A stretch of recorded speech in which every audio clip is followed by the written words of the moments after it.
الحمد لله نحمده ونستعينه ونستغفره ونؤمن به ونتوكل عليه ونعوذ بالله من شرور أنفسنا ومن سيئات أعمالنا من يهد الله فلا مضل له ومن يضلل فلا هادي له ونشهد أن لا إله إلا الله وحده لا شريك له ونشهد أن سيدنا ونبينا وكريمنا وغيثنا وغياثنا ومغيثنا ومحيننا ومعيننا وقطبنا وفريدنا ونظامنا ومغيثنا وسيدنا محمد عبده ورسوله صلى الله عليه وسلم. أما بعد أعوذ بالله من الشيطان الرجيم. بسم الله الرحمن الرحيم. إياك نعبد وإياك نستعين. صدق الله العلي العظيم وصدق رسوله النبي الكريم ونحن على ذلك لمن الشاهدين والشاكرين والحمد لله رب العالمين.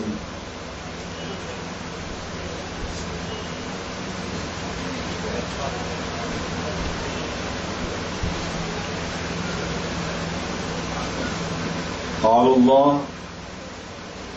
إياك نعبد وإياك نستعين. بے شک تو ہی ہمارا معبود ہے، تو ہی سجدے کا سزاوار ہے، تو ہی عبادت کے لائق ہے. وإياك نستعين. اب جب سب تو ہی تو ہے تو ہمارا مددگار بھی تو ہی ہے، ہمارا حاجت روا بھی تو ہی ہے، ہمارا مشکل کشا بھی تو ہی ہے، ہمارا ضرورت رساں بھی تو ہی ہے، ہمارا راحت رساں بھی تو ہی ہے. اب یہ پوری سورہ کی مختصر سی آیت کریمہ سورہ فاتحہ کی کہ قرآن شریف کی تلاوت کے لیے کھولتے ہوئے ہی جہاں سے قرآن شریف کے لفظ کا آغاز ہوتا ہے، سب سے پہلے جو نظر پڑتی ہے اسی سورہ پہ پڑتی ہے، اور اسی سورہ کے اندر اللہ تعالیٰ کی حمد و ثنا بھی ہے، اللہ تعالیٰ کی وحدہ اور لا شریک صفات کا اعتراف بھی ہے، اللہ تعالیٰ سے التجا بھی ہے، اللہ تعالیٰ کی تعریف بھی ہے، اللہ تعالیٰ سے دعا بھی ہے، اور اللہ تعالیٰ سے اس کے غیظ و غضب سے اسی کی پناہ کی مانگنے کی التجا بھی ہے. الحمدللہ رب العالمین. تمام عالم کا رب پالنہار اللہ تعالیٰ ہے. کون اور کیسا؟ تمام عالمین جتنی دنیا ہے جو نظر کے سامنے ہے اور جو حجاب نظر کے پیچھے ہے، پردے کے پیچھے، ان تمام کا پالنے والا، ان تمام کا رب اللہ ہے. اب وہ کیسا؟ الرحمن الرحیم، جو کہ رحمان ہے اور رحیم. اب قدرت کیسی؟ پالنے والا ہے، رحمان بھی ہے، رحیم بھی ہے، اور قدرت کیسی؟ مالک یوم الدین، روز حشر کا مالک. اب جب اتنا سب کچھ ہے تو پھر التجا کے لیے ہاتھ اٹھتے ہیں کہ جب اتنی قدرت تو رکھتا ہے تو ایاک نعبد، تو ہی پھر ہمارا معبود ہے، تو ہی سجدے کا سزاوار ہے. تو ہی لائق سجدہ ہے، اور جب تو ہی لائق سجدہ ہے، ایاک نستعین و ایاک نستعین، اور تو ہی ہمارا مددگار ہے۔ اب اتنا سب کچھ ہو گیا تو اس سے مانگنے لگے اہدنا الصراط المستقیم، ہمیں صراط مستقیم پر قائم رکھ، اس پر گامزن رکھ، اس پر مستقل رکھ، اس پر ثابت قدم رکھ۔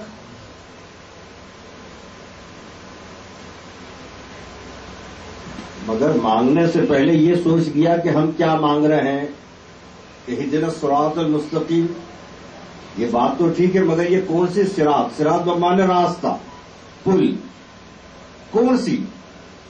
صراط الذین انعمت علیہم، وہ پل، وہ راستہ کہ جس پر چلنے والوں پر تیرا انعام ہوا، تیرا رحم ہوا، تیرا اکرام ہوا، تیری توجہ ہوئی، تیری رحیمی اور کریمی کا جن پر نزول ہوا، اس راستے پر۔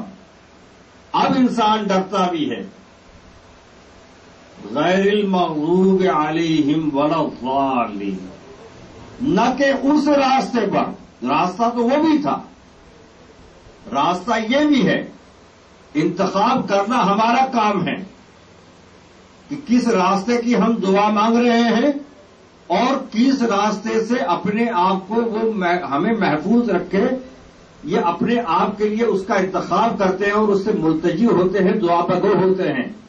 غیر المغضوب علیہم ولا الضالین، نہ کہ وہ راستہ کہ جس پر جو چلے اور جن پر تیرا غضب ہوا، تیرا قہر ہوا، تیرا عذاب ہوا، تو ناراض ہوا، اور جن کے لیے تیری وعید آئی، اس راستے سے ہمیں تیری پناہ میں رکھ۔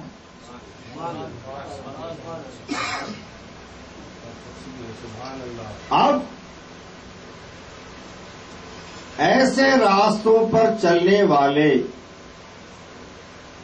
ایک راستہ ہے، صحیح راستہ ہے،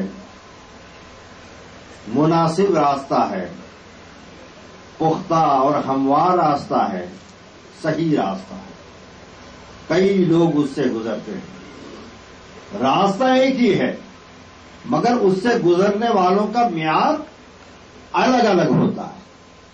تو کبھی اس راستے سے انبیاء گزرے، کبھی اس راستے سے صحابہ گزرے، کبھی اس راستے سے شہداء گزرے، کبھی اس راستے سے تابعین گزرے، کبھی اس راستے سے تابعین گزرے، تو کبھی اس راستے سے اولیاء گزرے، اور جتنے گزرتے گئے اس میں عالی الشان سر بلند اگر کوئی ہستی نظر آئی تو آج جن کا یوم خاص اور شب خاص منائی جا رہی ہے، اس ہستی کا نام ہے حضرت امام علی مقام امام حسین ابن علی بن تراب رضی اللہ عنہ، جو سید الشہداء۔ حضرت امام مسلم کو بھیج رہے ہیں کہ جاؤ اہل کوفہ سے بیعت لو، ہمارے نام پر ہم تمہیں اپنا نمائندہ، اپنا پرتیندھی مقرر کرتے ہیں، نیوکت کرتے ہیں۔ حضرت امام مسلم وہاں گئے، اور جیسے آج ہمارے ملک کا حال ہے تو اس میں کوئی نئی بات نہیں ہے، اس زمانے میں بھی ایسا ہوتا تھا، جہاں جہاں انسان ہوں گے وہاں وہاں ایسا ہوگا، راتوں رات لوگ پلٹ گئے۔ اب اس زمانے میں تو نہ ہوائی جہاز تھا، نہ ٹیلی گرام تھا، نہ ٹیلی فون تھا، نہ موبائل تھا۔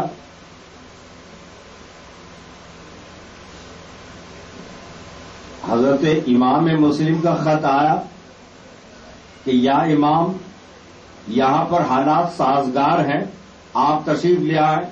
اب ظاہر سی بات ہے کہ خط پہنچتے پہنچتے وہاں کایا پلٹ ہو گئی، بالکل مخالف ماحول ہو گیا، اور حضرت امام عالی مقام کو راستے میں خط ملا۔ ہونا کیا چاہیے تھا؟ راستے سے واپس ہو لیتے، ہم ہوتے تو ضرور ہو جاتے۔ ہم تو آج ایک سگنل کہیں ٹرافک زیادہ نظر آتا ہے تو وہاں سے واپس ہو لیتے ہیں، سب وے سے نکلنے کی کوشش کرتے ہیں۔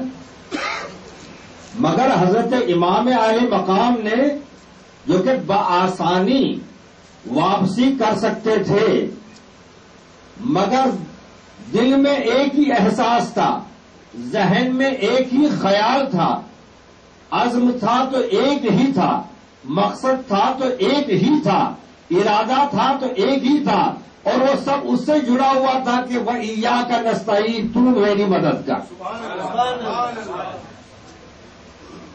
اب جب وہاں جا کر پہنچتے ہیں تو پورا منظر اپنے خلاف نظر آ رہا ہے۔ 80,000 کا لشکر، 82,000 کا لشکر، لشکر جراح، تیر برچی تمام جنگی آلات اور ویپن سے تیار، انہیں حصار کر لیا، گھیرا بندی کر لی، پانی بند کر دیا، بات چیت کا دور شروع ہوا۔ تو حضرت امام نے فوری طور پر جا کر جنگ نہیں کی، اتمام حجت کو برقرار رکھا کہ پہلے بات چیت سے، ڈبیٹ سے، مناظرے سے معاملے کو سلجھایا جائے۔ عبید اللہ ابن زیاد سے کہا کہ بھئی تمہارا یزید جو کہہ رہا ہے بیعت کے لیے، تو یہ تو ہونا نہیں ہے۔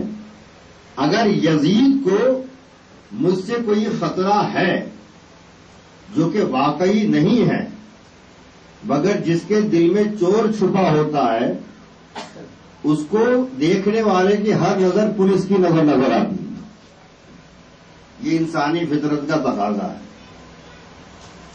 تو یزید کو انسیکیورٹی تھی، عدم تحفظ تھا، اسرشتا کا بھرم تھا۔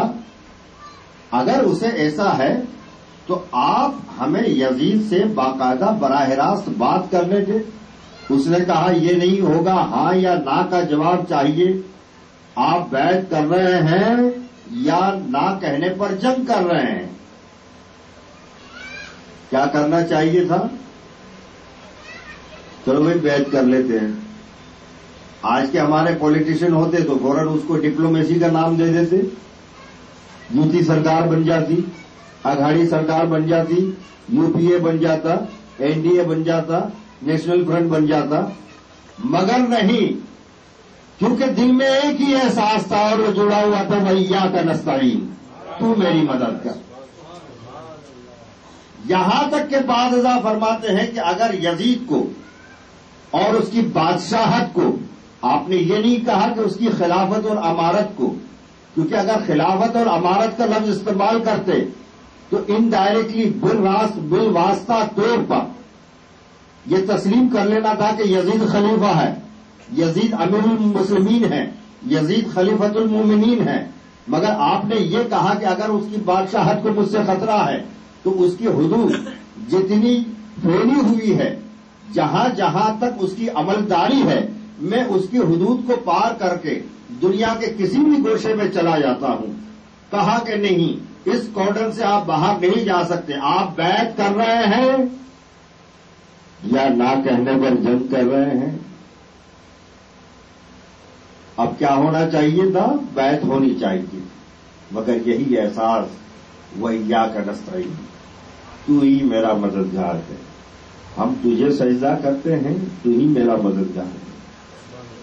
اب جو شہید ہوئے وہ تو ہوئے، دیکھیے قرآن مجید کی یہ آیت کہ إِيَّاكَ نَعْبُدُ،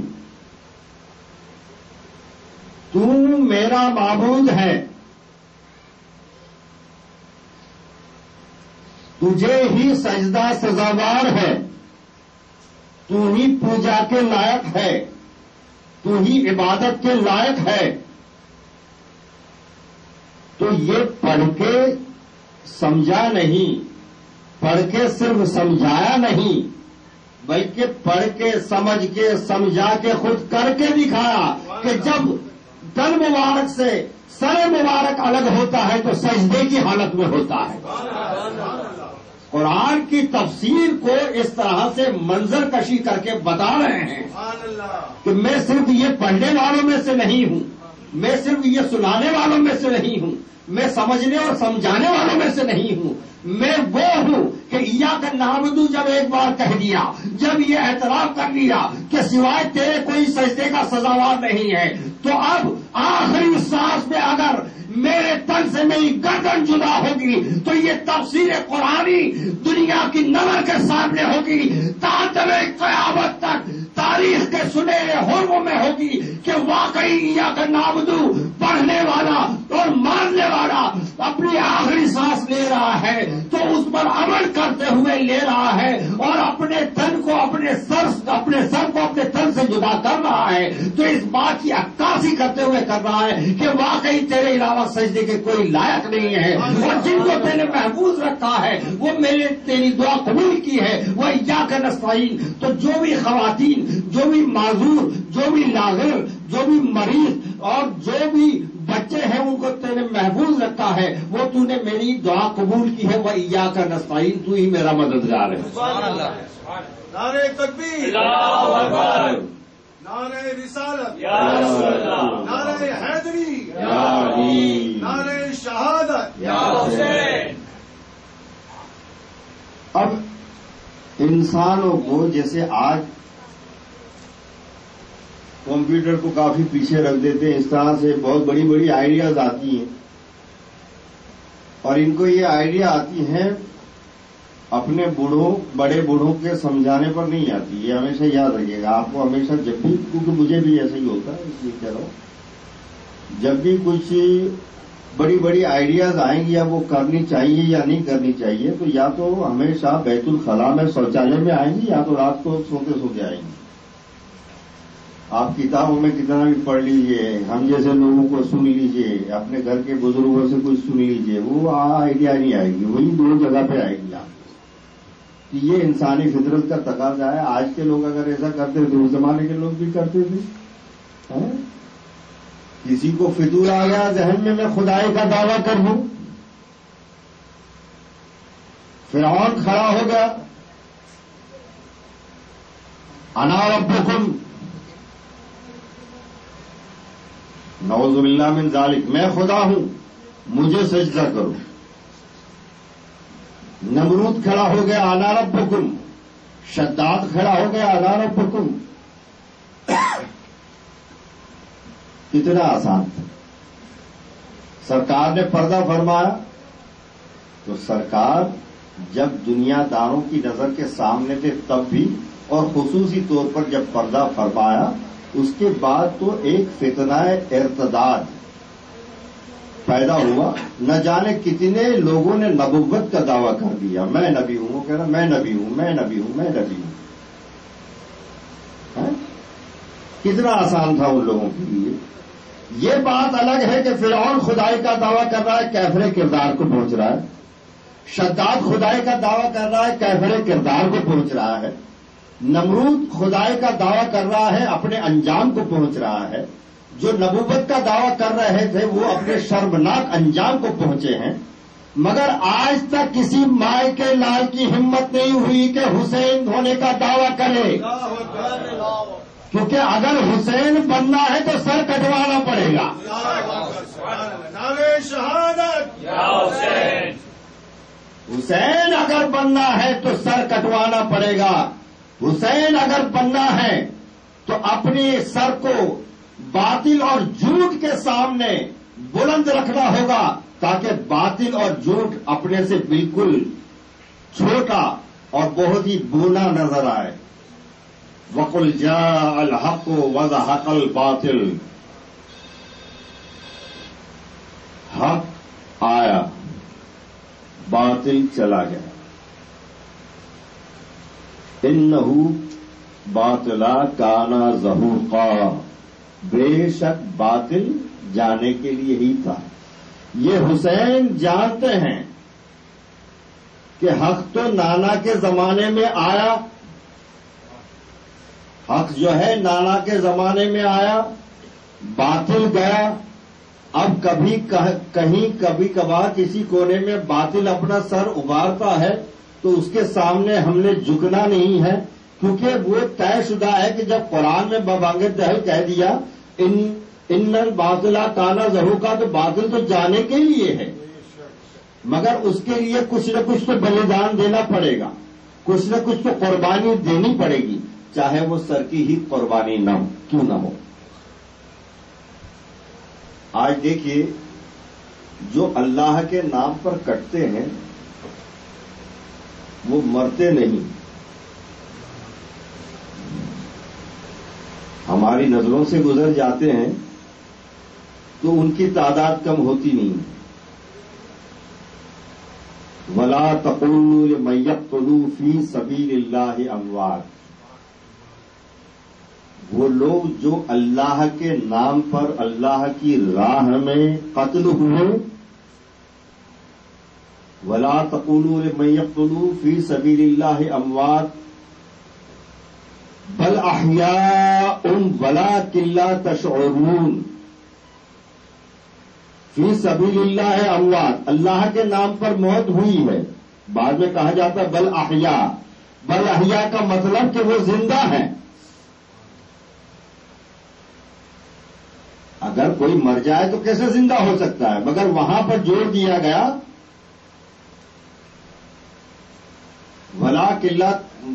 ولا تقولوا لمن يقتل فی سبیل اللہ اموات، فی سبیل اللہ اموات، جو اللہ کے نام پر موت ہوئی، فوری طور پر کہہ دیا گیا بل احیاء، وہ زندہ ہے، بل احیاء ولکن لا تشعرون، مگر تمہیں اس کا شعور نہیں ہے، تم اسے جان نہیں سکتے، تم اسے سن نہیں سکتے، تم اسے دیکھ نہیں سکتے، تم اسے چھو نہیں سکتے۔ یہ ہماری صلاحیت کی طرف اشارہ ہے، نہ کہ ان کی شان کی طرف۔ وہ دکھ رہے ہیں مگر ہم دیکھ نہیں پا رہے، وہ جو ہے ہمیں پکار رہے ہیں مگر ہم سن نہیں پا رہے، وہ اگر ہمیں چھو رہے ہیں مگر ہم محسوس نہیں کر پا رہے، تو یہ ہماری کمی ہے، یہ ہماری کمی ہے۔ اب اس کمی کو ہم پورا تو نہیں کر سکتے، مگر فرط عقیدت، فرط جذبہ حسینی، اس سے اس کا خلا پر کر سکتے۔ آج حضرت امام کے نام پر سوگواری چاروں طرف منائی جا رہی ہے۔ ارے یار کمال ہے، سوگ کہے گا کوئی مرڈر ہوا ہے، کوئی حادثہ ہوا ہے؟ حضرت امام عالی مقام نے اپنا دل و دماغ پورا حاضر اپنے سامنے رکھ کر جو فیصلہ لیا، موٹو کو دیکھیں آپ، مقصد کو دیکھیں آپ، منشا کو دیکھیں آپ، مہم کو دیکھیں آپ، مشن کو دیکھیں آپ، اور اس کے لاجک کو بھی دیکھیں، اس کی منطق کو بھی دیکھیں، اس کا سارانش دیکھیں آپ، کہ یہ تو دنیا کو ایک سبق سکھا گئے کہ تمہارے نزدیک سب سے عزیز چیز کیا ہے جس کو تم بار بار ہر پل بچاتے رہتے ہو، وہ ہے تمہاری جان۔ اگر حق کے لیے، ستیہ کے لیے، سچائی کے لیے، صداقت کے لیے اگر وہ بھی دینا پڑ جائے تو اس سے پیچھے نہ ہٹو۔ یہ سبق ہمیں سکھا کر گئے، اب یہ ہمیں سوچنا ہے کہ ہم اس پر کہاں تک قائم ہیں۔ اس کا مطلب یہ نہیں ہے کہ قتل و خون کا بازار گرم ہو، دست و گریباں ہو، ایک دوسرے کے کپڑے پھاڑ دیں، ایک دوسرے کے سر پھوڑ دیں، 12 ٹانکے آ جائیں۔ اس کا مطلب یہ قتل نہیں ہے۔ اتمام حجت پہلے کہا گیا کہ بھئی پہلے جو ہے کہ محبت سے بات کرو، خلوص سے بات کرو، شیرینی سے بات کرو، شستگی سے بات کرو، شائستگی سے بات کرو، اور ان تمام باتوں سے کام نہ بنے تو تھوڑا مناظرہ اور اگر بحث ہو جاتی ہے تو کوئی حرجہ نہیں ہے۔ اور اس کے بعد بھی اگر باطل اپنی جگہ اٹل رہتا ہے تو حق اپنی جگہ ایک بال کے برابر بھی پیچھے نہیں ہٹے گا اور یلغار کر دے گا۔ یہ سبق ہمیں دیا گیا ہے۔ اب سوگواری تو منائی جا رہی ہے، اول تو یہی غلط، جہاں ہماری اسپرٹ کو وہ پش کر رہے ہیں، بیکنگ دے رہے ہیں، ہم اسے بھول رہے ہیں۔ اور مجھے تعجب تو تب لگتا ہے کہ سوگواری بھی بہت ہی خوبصورت انداز میں منائی جائے کہ دفعہ دب کھچڑا کھا رہے ہیں، گلاس دفعہ دب دبا رہے ہیں، شربت کی سوگوار۔ ارے یار جس کو دکھ ہو 3 دن تک تو اس کو کھانا نہیں چلتا، مگر نیاز نذرانہ کرے خوب کھائیں، ان کی روح پاک جو ہے خوش ہوگی، سوگواری کا اظہار نہ کرے، نوحہ خانی نہ ہو، سینہ کبھی نہ ہو، کیونکہ جس کے لائے ہوئے دین کے لیے حضرت امام نے اپنا سر دے دیا، وہ خود فرما رہے ہیں کہ خدا نہ خواستہ کبھی تمہارے گھر اگر کوئی انہونی ہو جائے تو 3 دن سے زیادہ سوگواری منع ہے، نوحہ خانی منع ہے، بال لوچنا منع ہے، سینہ کبھی کرنا منع ہے، تو بلا حضرت امام نے تو اس کے لیے اپنی جان دے دی، اپنا کنبہ لٹا دیا، اور ہم اس کے بالکل الٹ کر رہے ہیں۔ حضرت امام نے اگر جان دی ہے تو دین حق کے لیے، حضرت امام نے اگر جان دی ہے تو صداقت کے لیے، حضرت امام نے اگر جان دی ہے تو یزید کی عملداری میں جتنا ملک آتا تھا اس کے لیے، تو آج ہر بھارتی مسلمان کا یہ فرض اول ہے کہ آتنکواد کو منہ توڑ جواب دے۔ جو لوگ اسے جہاد کہتے ہیں، جہاد کے مقدس لفظ یعنی دھرم یدھ، اس کو بدنام کر رہے ہیں۔ اس لیے مسلمان کو صف اول میں سب سے پہلے ہونا چاہیے کہ یا تو وہ اسے مار دے یا وہ بھلے اپنے ملک پر شہید ہو جائے، کیونکہ شہادت کے اندر طبقہ ضرور ہے مگر شہادت کے اندر ذات نہیں ہے، شہادت کے اندر برادری نہیں ہے، شہادت کے اندر کلچر نہیں ہے، شہادت کے اندر زبان نہیں ہے، شہادت کے اندر دھرم نہیں ہے، شہادت کے اندر صرف ہے تو کرم ہے۔ شہادت میں اگر کچھ ہے تو کرم ہے۔ تو دھرم یودھا جب کرم یودھا بنے گا تب جو ہے کہ ایک نئے زمانے کو جنم دے گا، اور اللہ تعالی ہمیں اس قربانی حسین کے صدقے میں اپنے ملک کی حفاظت کرنے، ملک کو ترقی دینے، ملک کی فلاح و بہبود کے لیے اور آپسی رواداری کے لیے پروردگار عالم ہمیں وہ جذبہ عطا کرے کہ حضرت امام علی مقام کی روح ہمیں دیکھ کر، ہمارے بہتر حالات کو دیکھ کر ہر پل، ہر ساعت بلکہ دم بدم جو ہے خوش سے خوش تر ہوتی جائے۔ صلاۃ و سلام کی لیے حسین ابن حیدر سلام علیہ۔